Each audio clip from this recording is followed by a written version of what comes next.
Hello students. आज हम लोग करने जा रहे हैं डिस्ट्रीब्यूशन चैनल्स अंडर मार्केटिंग। अब आप लोग क्लास 12 से ही 4 P's ऑफ मार्केटिंग पढ़ रहे होंगे। 4 P's ऑफ मार्केटिंग पढ़ रहे होंगे। ग्रेजुएशन में जाके आपने पढ़ा होगा 7 P's ऑफ मार्केटिंग, जिसमें जो 3 P's होते हैं वो सर्विसेज से रिलेट करते हैं। बट ये जो 4 P's या 7 P's आपने पढ़ा है, उसमें हमारा एक P आता है which is physical distribution. Now this chapter, this topic is based on that. So distribution channels and decisions या फिजिकल डिस्ट्रीब्यूशन का जो पी है, what does exactly it include? अब डिस्ट्रीब्यूशन ऑफ प्रोडक्ट्स यानी सामान को प्रोड्यूसर से कस्टमर तक पहुंचाने के लिए दो एस्पेक्ट्स की ज़रूरत होती है, दो काइंड ऑफ एक्टिविटीज़ और दो मेजर डिसीजंस की ज़रूरत होती है। पहला वो होता है logistic related, marketing logistic related, यानी वो कौन कौन सी एक्टिविटीज़ हैं जिनकी ज़रूरत पड़ेगी माल को कस्टमर तक पहुंचाने में। That's one aspect, which is marketing logistics.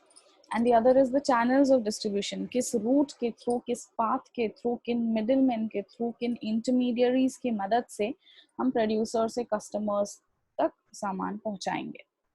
So there are two aspects that we would be focusing here on this chapter. First being the marketing logistics and second being the channels of distribution.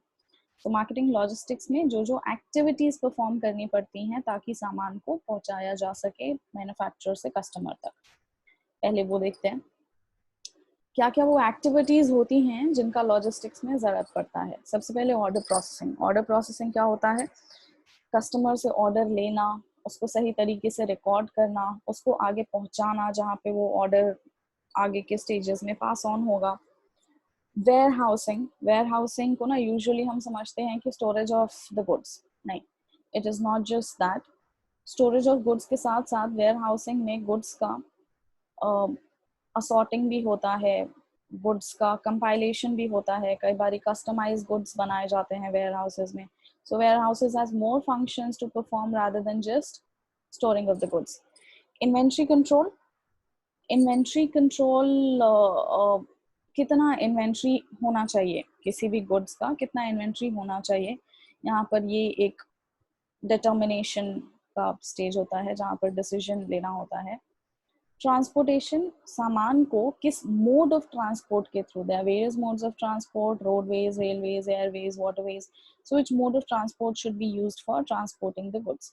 That depends upon a lot of factors, the nature of the goods, the cost that the modes of transportation will charge you, and so on and so forth. Information monitoring, information monitoring का मतलब सिर्फ सामान पहुंचा दिया और वहीं पर छोड़ दिया, हमारा काम खत्म नहीं, not like that. Information monitoring में आपको, इंफॉर्मेशन मॉनिटरिंग में बिजनेसेस को ये इंफॉर्मेशन लेना होता है that where exactly has the goods reached, or is the customer satisfied with the goods, so you need to take their feedback as well. Then what is the status of the stock, what are the information related to various kinds of modes of transport, कौन सा महंगा पड़ रहा है, कौन सा available है, gathering all sort of information that would help a business in their physical distribution of goods. अब ऑब्जेक्टिव क्या होता है मार्केटिंग लॉजिस्टिक्स का? मार्केटिंग लॉजिस्टिक्स का ऑब्जेक्टिव होता है सबसे पहला टू इम्प्रूव कस्टमर सर्विसेज। अब आपने बड़ा कॉमन सा एक सेइंग सुना होगा, कस्टमर इज गॉड, ग्राहक जो है वो भगवान है। So every business actually survives on their customers, and that's why they should be the prime concern for every organization. अब ऐसे केसेस में ये फिजिकल डिस्ट्रीब्यूशन की ही मदद से, या ये जो मार्केटिंग लॉजिस्टिक्स के जो टास्क हैं, इन्हीं की वजह से हम कस्टमर सर्विसेज को इम्प्रूव कर सकते हैं। फॉर एग्जांपल, अगर मेरे पास सही इन्वेंट्री कंट्रोल हो तो मैं राइट टाइम पे कस्टमर को गुड्स जो है वो अवेलेबल करवा सकता हूँ। फॉर इंस्टेंस, मेरी ऑर्डर प्रोसेसिंग अगर करेक्ट हो तो I would be able to provide exactly the same goods that the customer desires.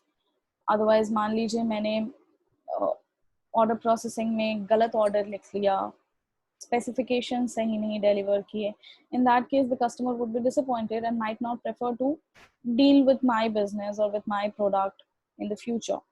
So customer services को improve करने का एक objective होता है. दूसरा reducing the distribution costs. Reducing the distribution cost क्या होता है कि बहुत सारे गुड्स जो हैं इनकी मैन्युफैक्चरिंग कॉस्ट्स और इनकी एमआरपी जितने पे हमें मिलती है, एमआरपी या इवन ऑन सर्टेन डिस्काउंट्स, इसमें ना बहुत ह्यूज डिफरेंस होता है.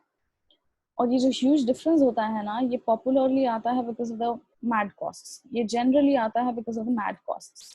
मैड कॉस्ट्स यानी marketing, advertisement and distribution costs. अब बहुत सारे प्रोडक्ट्स जैसे कि लेट्स से किनले और एक्वाफिना, ये जो मिनरल वाटर बॉटल्स हैं जो हमें 20 रुपीज में मिलते हैं, इनकी जो मैन्युफैक्चरिंग कॉस्ट होती है that's close to 1.5 rupees or even less than that. So what accounts for the other remaining 18.5 rupees?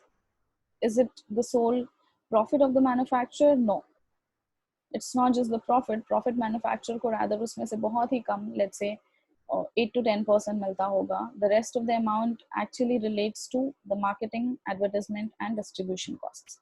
So distribution cost जो होता है ये काफी हद तक इंक्रीज कर देता है प्रोडक्ट के कॉस्ट को. सो ऑर्गेनाइजेशंस का या बिजनेसेस का हमेशा ऑब्जेक्टिव ये होता है कि कैसे हम इन तीनों कॉस्ट्स को एंड डिस्ट्रीब्यूशन कॉस्ट को इन पर्टिकुलर रिड्यूस करें.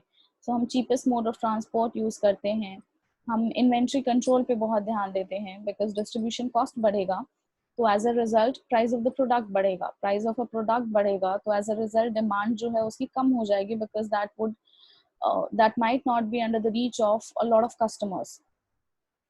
अगर डिमांड कम हो जाएगी, कस्टमर्स नहीं खरीद पाएंगे तो मेरी सेल्स कम हो जाएगी. सेल्स कम हो जाएगी तो टर्नओवर कम हो जाएगी. So it plays an important role कि मेरी डिस्ट्रीब्यूशन कॉस्ट जो है मैं उसको रिड्यूस करके चलूं.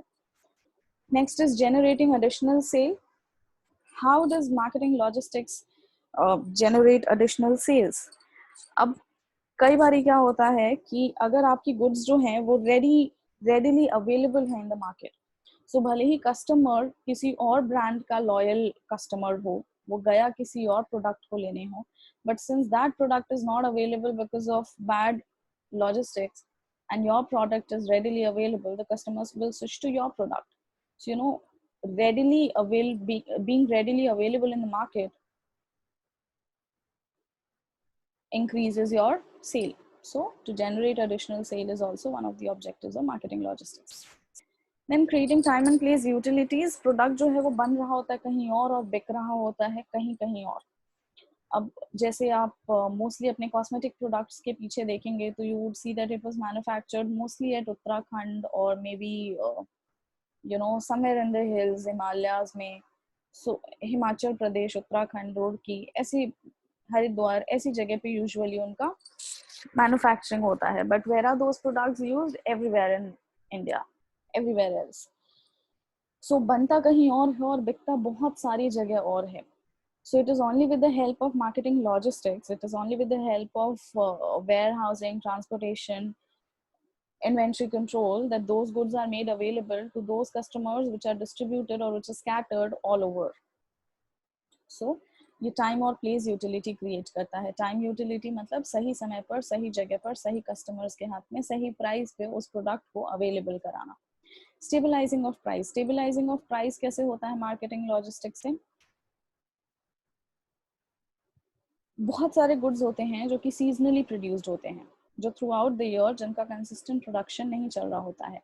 ऐसे केसेस में क्या होगा कि अगर उनकी वेयर हाउसिंग करेक्ट नहीं होगी, अगर उसके इन्वेंट्री पे कंट्रोल नहीं रखा जाएगा, तो वो जो गुड्स हैं वो during the production season would be available in the market at very low prices end of the season उनकी जो प्राइसेस होगी बहुत कॉस्टली हो जाएगी. सो ताकि stable prices through out the year, whether it is of the season और on the season और in the season, stable price पे प्रोडक्ट्स अवेलेबल हो, इसलिए उनकी वेयर हाउसिंग और इन्वेंट्री कंट्रोल जो है करेक्ट होनी चाहिए. अब यही जो टास्क इन मार्केटिंग लॉजिस्टिक्स हैं, इनको हम थोड़ा डिटेल में करते हैं कि ये होता क्या क्या है। सबसे पहले order processing. While explaining the task, मैंने आपको थोड़ा बहुत ब्रीफली ऑल दो सबके बारे में बता दिया था। ऑर्डर प्रोसेसिंग यानी रिसीव करो कस्टमर से ऑर्डर को, उसको सही तरीके से रिकॉर्ड करना। कई बार हम जैसे प्रिंटर चाहिए कस्टमर को, अब जब प्रिंटर चाहिए तो प्रिंटर के बहुत सारे मॉडल्स आते हैं, बहुत सारे स्पेसिफिकेशंस आते हैं। You know, one digit mistake in writing the model number and completely the wrong order would be delivered to the customer. So उसको सही तरीके से रिकॉर्ड करना भी बहुत ज़रूरी है। फिलिंग द ऑर्डर, उस ऑर्डर को तैयार करना और फाइनली उसको असेंबल करके कस्टमर तक पहुंचाना। Warehousing. Warehousing is not only storage of the goods, but it is also about assembling the goods. It is also about assorting the goods, or let's say customizing the products.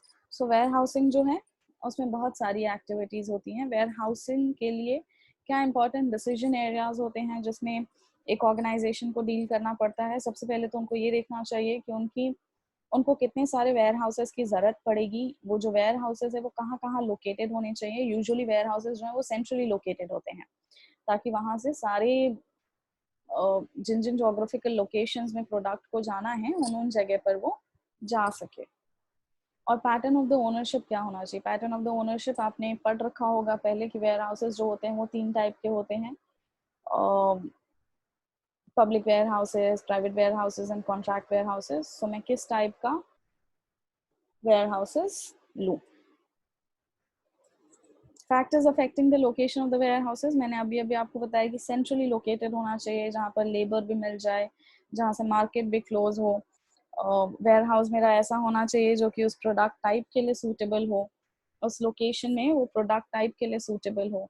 Transportation cost वहाँ से minimum लगे। अब मैं where houses अगर पहाड़ों में बनाने लग गई तो मेरा ट्रांसपोर्टेशन कॉस्ट, अगर उस गुड्स के जो कस्टमर्स हैं वो स्कैटर्ड हैं ऑल ओवर इंडिया, बहुत ज़्यादा आ जाएगा। टैक्सेस कितने देने पड़ते हैं उस लोकेशन में, सेंस स्टेट टैक्सेस होते हैं। क्या उसका जोग्राफिकल लोकेशन होना चाहिए और कितना वहाँ पे कंपटीशन है। अब नेक्स्ट देखते हैं कि वेयर हाउसेस के क्लासिफिकेशन किस किस टाइप के होते हैं। जनरल मर्चेंडाइज वेयर हाउसेस वो होते हैं जो वाइड वैरायटी ऑफ गुड्स को स्टोर कर सकते हैं। स्पेशलिटी वेयर हाउसेस, ये वेयर हाउसेस होते हैं जहाँ पर ना एक particular kind of goods store होते हैं। For instance let's say hardware store हो रहा है, या फिर यहाँ पर सिर्फ ग्रेन्स, फूड ग्रेन स्टोर हो रहे हैं।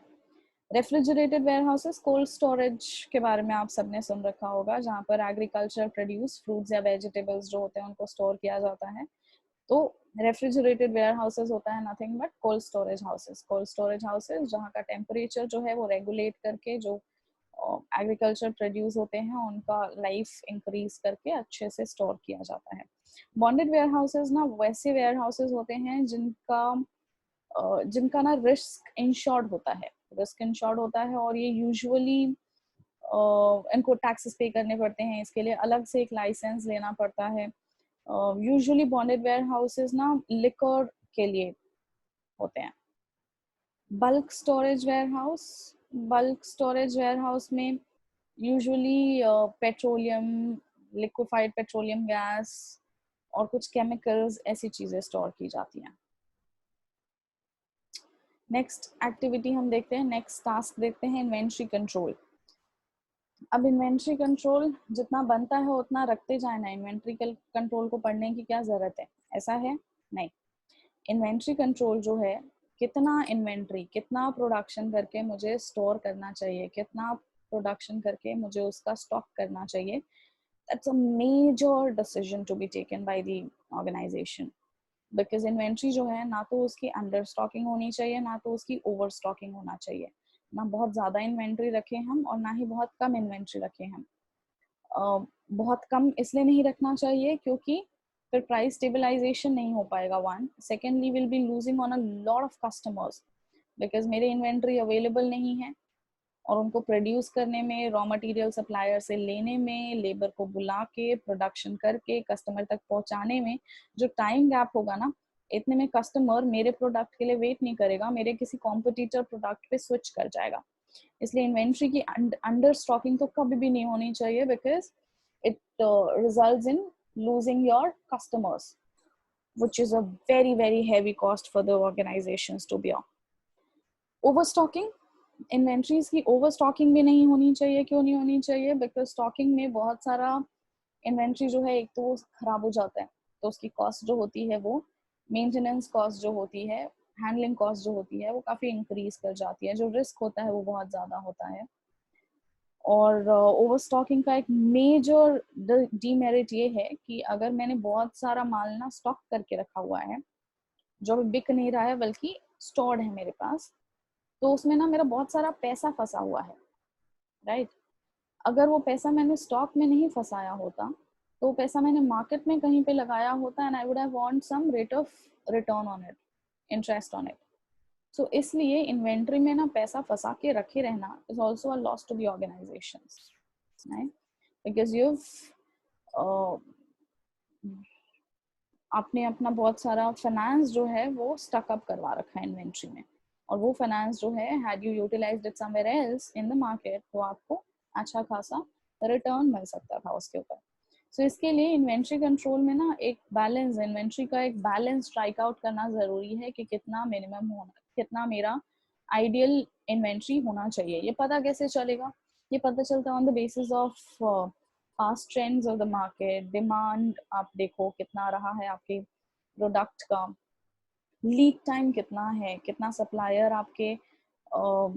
आपका सप्लायर जो है वो रॉ मटेरियल पहुंचाने में कितना टाइम लेता है, प्रोडक्शन डिपार्टमेंट गुड्स को प्रोड्यूस करने में कितना टाइम लेती है. With all those factors, after studying all those factors, to some extent an estimate, a very close estimate or correct estimate can be figured out कि ideal inventory कितना maintain करना चाहिए ऑर्गेनाइजेशंस को. अच्छा, इसी में ना एक बड़ा मॉडर्न कॉन्सेप्ट भी आया हुआ है which is that of just in time inventory. Just in time inventory और JIT इन्वेंट्री. JIT इन्वेंट्री क्या होता है? जहाँ पे आप अपना इंफॉर्मेशन मॉनिटरिंग इतना स्ट्रॉन्ग रखिए कि आपको एग्जैक्टली पता चल जाए कि आपका डिमांड कब बढ़ रहा है, कब घट रहा है आपके प्रोडक्ट्स का, आपका जो स्टॉक है वो कितना बढ़ रहा है, घट रहा है. एंड सिमिलरली आप अपने प्रोडक्शन को मॉनिटर कर लीजिए और इन्वेंट्री अकॉर्डिंगली रखिए. Next task to be studied is that of transportation. There are various modes of transportation. उनमें से कौन सा ऑर्गेनाइजेशन को यूज करना चाहिए अपने गुड्स को फैक्ट्री से कंज्यूमर्स तक पहुंचाने के लिए, ये डिपेंड करता है on a lot of factors like the nature of the goods. अगर वो पेरिशेबल गुड्स हैं, खराब हो जाने वाले गुड्स हैं, तो मैं उनको रोड से या रेल से नहीं पहुंचा के बाय एयर पहुंचा सकता हूँ. बहुत कॉस्टली गुड्स हैं तो मैं उनको बाय एयर पहुंचा सकता हूँ क्योंकि ज़्यादा सेफली और ज़्यादा क्विकली पहुंच जाएगा. whereas बहुत बल्कि गुड्स है, भारी गुड्स है, तो I can not use airways, I have to resort to road और रेल और waterways. So similarly, on a lot of then the cost that you can bear, the cost that an organization can bear, उस पर भी depend करता है कि कौन सा मोड ऑफ ट्रांसपोर्टेशन यूज करना चाहिए. सो कितने मोड्स ऑफ ट्रांसपोर्टेशन है? सबसे पहले रोड ट्रांसपोर्टेशन. रोड ट्रांसपोर्टेशन में किस किस टाइप के कैरियर्स होते हैं? कॉमन कैरियर्स होते हैं, कॉन्ट्रैक्ट कैरियर्स और प्राइवेट कैरियर्स होते हैं. ये किस टाइप के कैरियर्स होते हैं? कॉमन कैरियर्स जो प्राइवेट प्लेयर्स प्ले कर रहे होते हैं अपना ट्रक लेकर रोल, और वो किसी का भी सामान ले लेते हैं, आप उनको पैसे दे दीजिए, you fulfil there cost requirement and they will transport your goods. वो होते हैं कॉमन कैरियर्स. कॉन्ट्रैक्ट कैरियर्स ये ऐसे कुछ ट्रक ओनर कंपनीज होते हैं जो कि एक अग्रीमेंट साइन कर लेते हैं विद सर्टेन कस्टमर और सर्टेन ऑर्गेनाइजेशन और सर्टेन फर्म्स, और ये for that period of time जितने के लिए इन्होंने कॉन्ट्रैक्ट साइन किया है, अग्रीमेंट साइन किया है, they deliver only their products. They do not deal with independent customers or clients then. Private carriers, Jin organizations का या जिन production houses का बहुत सारा production होना है, वो अपने खुद के भी कैरियर्स एम्प्लॉय करके रखते हैं, खुद ही ट्रक खरीद लिया और खुद ही अपना डिस्ट्रीब्यूशन कर रहे हैं. तो ऐसे केसेस में प्राइवेट कैरियर्स जो होते हैं वो अपना खुद का माल जो है वही ट्रांसपोर्ट करते हैं. कई बारी प्राइवेट कैरियर्स अगर खाली हैं, अभी ऑफ सीजन चल रहा है, तो they also take independent clients. ये बड़ी बड़ी कंपनीज होती हैं बच्चों, जो कि खुद का ट्रक खरीद के उसको खुद से ट्रांसपोर्ट करना अफोर्ड कर सकती है। Not everyone can indulge into private carrying. Rail transport, जब सामान हम प्रोड्यूसर से कस्टमर तक रेलवेज के थ्रू पहुंचा रहे हों। अब रेल ट्रांसपोर्ट में कितने टाइप के कैटेगरीज होते हैं। पहले तो unitised train. Unitised train, as you can see in the picture, unitised train जो होता है ना, बहुत लंबा होता है। इसमें करीब 100 बोगीज होते हैं, और ये देखिए जैसे आपको ऊपर से ये ओपन दिख रहा होगा। यूनिटाइज्ड ट्रेन जो है ये यूजुअली होता है फॉर कैरिंग कोल और आयरन ओर और मिनरल्स, इनको कैरी करने के लिए, मिनरल ओर्स को कैरी करने के लिए यूनिटाइज्ड ट्रेन यूज किया जाता है। Piggy bag service, piggy bag service आप देख रहे हो, एक प्लेटफॉर्म पे ट्रक्स को लोड करके उसके ऊपर सामान लोड करके पहुंचाया जाता है, ताकि जिस जिस डेस्टिनेशन पे सामान उतारना है वहाँ उनके नीड्स के अकॉर्डिंग 3-4 ट्रक अनलोड हो गए, 5-6 ट्रक अनलोड हो गए। सिमिलरली कंटेनराइजेशन, एक प्लेटफॉर्म पे कंटेनर्स डब्बे डब्बे में सामान डाल के और फिर उनको प्रॉपरली प्लेस करके लेके जाया जाता है। Air transportation, air transportation is useful for costly items, for light weighted items, for perishable items, but ना airways are the most costlier form of transportation. So यहाँ पर ना आपको एक बार cost के साथ कंपेयर करना पड़ता है अपने नीड को, अपने फाइनेंसेस को, अपने गुड्स के पर्टिकुलर्स को। अच्छा, as you can see in the picture, air transport has been used for, is now quite frequently used for carrying metros also. So आपके दिल्ली में भी इनफैक्ट जो नोएडा में जब एक्सटेंशन हुआ था, और ये जो करंटली 1 साल पहले जो शुरू किया गया है नोएडा एक्सटेंशन के लिए मेट्रो सर्विसेज, सो ये वाली मेट्रो भी जो आई थी ये भी थ्रू एयर आई थी। सो यू कैन सी कि मेट्रोस भी आती हैं। Water transportation, water transportation is used mostly in case of international trade, क्योंकि इंटरनेशनल ट्रेड में अगर आपको जो सामान है वो सिर्फ नेशनल बाउंड्रीज के अंदर नहीं, इंटरनेशनली भी भेजना है, तो उसमें आपको वाटरवेज की मदद लेनी ही लेनी पड़ती है, क्योंकि रोडवेज और रेलवेज के अपने लिमिटेशंस हैं और एयरवेज बहुत कॉस्टली है। तो then you resort to waterways, but that does not mean कि वाटरवेज जो है वो सिर्फ इंटरनेशनल ट्रेड में ही यूज होता है, नेशनल में नहीं होता। नेशनल ट्रेड में भी यूज होता है। इंडिया में जितने भी पोर्ट्स हैं, जैसे कि हजीरा इन गुजरात, वाइजैग इन विशाखापट्टनम, ये सारे पोर्ट्स जो हैं ये आपस में भी इंपोर्ट्स के थ्रू जो भी बल्कि आइटम्स होते हैं, जैसे कोल हो गया, आयरन ओर हो गया, ये सारी चीज़ें ट्रांसपोर्ट की जाती हैं। वाटर ट्रांसपोर्टेशन स्लो होता है as a medium of transport, but it is very reasonable considering the amount of goods that it can carry. Per unit cost जो है वो बहुत कम हो जाता है, one. Secondly, its biggest advantage is that of its reach, and thirdly the fact that it can carry all bulky items. So that's what's water transportation. Pipeline transportation use किया जाता है for petroleum, LPG, gases और other chemicals के लिए pipeline transportation use किया जाता है। Finally, the fifth task of marketing logistics, which is information monitoring. Information monitoring क्या होता है? Under information monitoring, जो organizations होती हैं उन्होंने सामान के ऑर्डर को प्रोसेस करके पहुंचा भी दिया, स्टोर भी कर लिया, वेयर हाउसिंग में इन्वेंट्री को भी कंट्रोल कर लिया, ट्रांसपोर्ट भी करा दिया, तो that's not enough. The fifth stage, information controlling, is the stage जहाँ पर ये कस्टमर से फीडबैक लेते हैं, ये मॉनिटर करते हैं कि जो सामान निकला है वो सही टाइम पे पहुंचा है कि नहीं पहुंचा है, ये मॉनिटर करते हैं कि कितना स्टॉक अवेलेबल है और कितने स्टॉक की ज़रूरत पड़ेगी, ये इंफॉर्मेशन गैदर करते हैं फ्रॉम द मार्केट कि डिमांड कितना फ्लक्चुएट कर रहा है और मोड ऑफ ट्रांसपोर्टेशन जो हैं उसमें क्या क्या चेंजेस आ रही हैं. So all those informations are gathered and monitored and analyzed, which can have an impact in the marketing logistics. So these are the 5 tasks of marketing logistics.